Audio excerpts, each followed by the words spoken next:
오늘을 사랑하는 묵상 시간입니다. 오늘 본문 말씀 이사야서 38장 2절과 3절입니다. 히스기야가 얼굴을 벽으로 향하고 여호와께 기도하여 가로되 여호와여 구하오니 내가 주의 앞에서 진실과 전심으로 행하며 주의 목전에서 선하게 행한 것을 추억하옵소서 하고 심히 통곡하니. 여러분, 가장 절망적인 상황 속에서 우리가 할 수 있는 것이 무엇일까요? 지금 히스기야가 하고 있는 것이 무엇입니까? 그는 할 수 있는 것은 모든 것을 포기하고 죽기를 기다리는 것밖에 없었습니다. 하지만 히스기야의 신앙은요, 그렇게 소극적인 것이 아니었죠. 오늘 본문 말씀 속에 히스기야가 얼굴을 벽으로 향했다라고 말합니다. 이제 더 이상 사람을 바라보지 않겠다는 것이죠. 물론 그의 병이 깊어서 다른 어떤 행동도 할 수는 없겠지만 이제는 더 이상 사람의 위로도 필요하지 않고 약도 소용없고 오직 하나님께만 매달리겠다는 뜻이죠. 지금 히스기야가 하나님 앞에서 통곡하는 것을 두고 우리는 그가 너무 부활 신앙이 부족하다고 생각할지 모르겠습니다.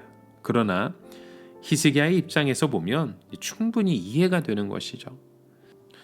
우선 히스기야도 인간인데 어찌 죽음이 두렵지 않을 수 있겠습니까? 물론 우리는 모두 믿음을 가지고 있기 때문에 죽어도 영원히 없어지는 것이 아니라 천국에 간다는 것을 압니다. 하지만 그것은 어디까지나 믿음으로 죽음의 두려움을 이겼기 때문에 평안하고 기뻐할 수 있는 것이지, 마음속에 두려움이 전혀 없는 것은 아니잖아요. 뿐만 아니라 히스기야는 지금 하나님을 위해서 한창 일하고 있었습니다. 그런데 하나님께서는 그에게 더 이상 일을 맡기시지 않고 이제 그만 내려오라고 하시는 겁니다. 여러분, 야구에서 투수가 공을 던지고 있는데 감독이 마운드에 올라가서 그를 내려오게 하는 것은 이제 더 이상 그를 믿을 수 없다는 뜻이잖아요. 지금 히스기야는 나름대로 하나님을 위하여 충성을 다하고 있는데 하나님께서는 이제 일을 그만하라고 하시는 것은 그를 별로 믿어하지 않는다는 뜻일 수도 있습니다. 또한 하나님 나라의 일을 다른 사람에게 맡기겠다는 뜻일 수도 있는 것이죠. 지금 히스기야의 마음을 더 답답하게 한 것은 이 유다의 상황이 너무 어렵다는 것입니다. 유다가 하나님께로 돌아온다고 했지만 제대로 돌아온 것도 아니고 아수르 군대는 쳐들어와 있었습니다. 이런 형편에서 자기마저 죽어버리면 도대체 유다라는 배는 어디로 가야 하는 것입니까? 그래서 히스기야는 벽을 향하여 심한 통곡을 했습니다. 이것은 벽을 보고 심히 울었다는 뜻이에요. 사람은 우는 것이 대단히 중요합니다. 울고 싶어도 체면 때문에 울지 못하는 경우가 많아요. 특히 왕은요, 울 수가 없습니다. 왕이 신하들 앞에서 울면 나라 꼴이 어떻게 되겠습니까? 우리 보통 남자들, 또 한국 문화적인 남자들은요, 잘 울지 않습니다. 속으로 두렵고 힘들고 답답해도 울지 않아요. 왜냐하면 남자로서 약한 모습을 보여주면 안 된다라고 생각하기 때문이잖아요. 그런데 사람 앞에서만 그런 것이 아니라 하나님 앞에서도 그런 것이 문제입니다. 하나님 앞에서도 당당하고 늘 체면을 유지해야 된다고 생각하는 것. 사실 하나님과의 사이에 막혀 있는 것이 많아서 한 번이 모든 것을 다 털어버려야 하는데도 사람들 앞에서 체면을 지키는 것이 습관이 되면 우리는 하나님 앞에서도 좀처럼 마음을 열지 않습니다. 그런데 히스기야처럼 그런 사형 선고를 받으면 어떻게 됩니까? 그때는요, 체면이고 뭐고 없습니다. 있는 모습 그대로 하나님 앞에 자신의 모든 것을 털어놓고 일단은 통곡하게 되잖아요.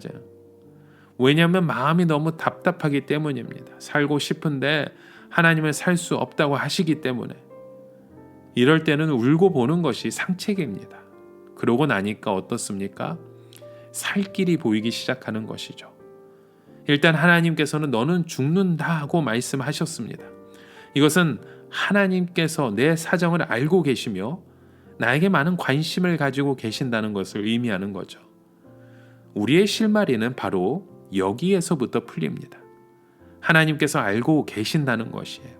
하나님의 나의 어려움을 알고 계시면 이미 어려움은 거의 반 이상 해결된 것입니다. 거기에다가 하나님께서는 내가 죽을 것이다 라고 하셨지 기도하지 말라라는 말씀을 하지 않으셨잖아요. 하나님 말씀 중에 가장 무서운 말이 바로 이것입니다.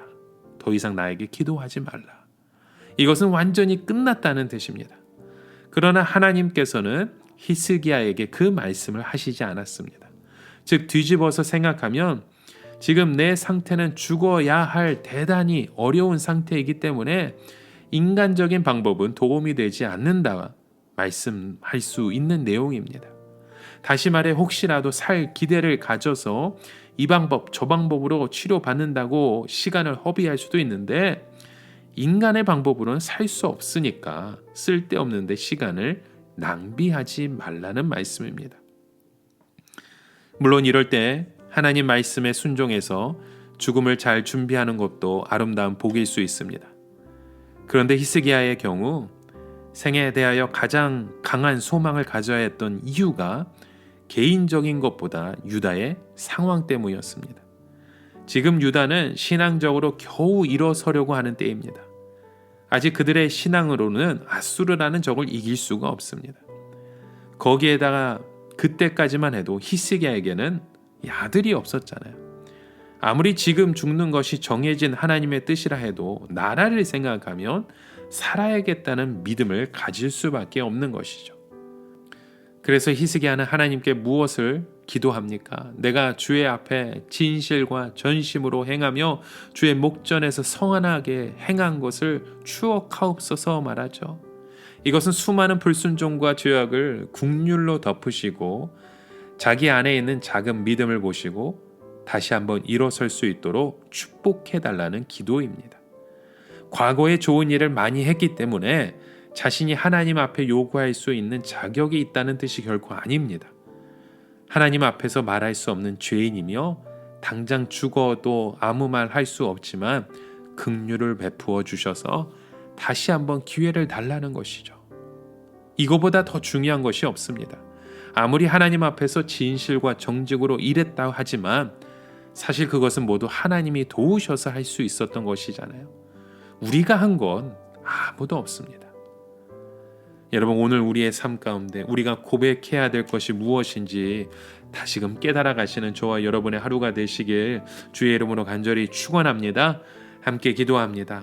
하나님 아버지 우리의 인간적인 방법이 아니라 하나님의 그 뜻이 무엇인지 오늘 우리의 살아 숨쉬는 순간마다 우리가 해야 될 간구가 무엇인지 깨달아 알게 하시고 그곳에서 무엇보다 주의 나라를 위해 함께 그 믿음의 동역을 세워갈 수 있는 아버지의 뜻을 찾아가는 귀한 믿음의 자녀 되게 하여 주시옵소서.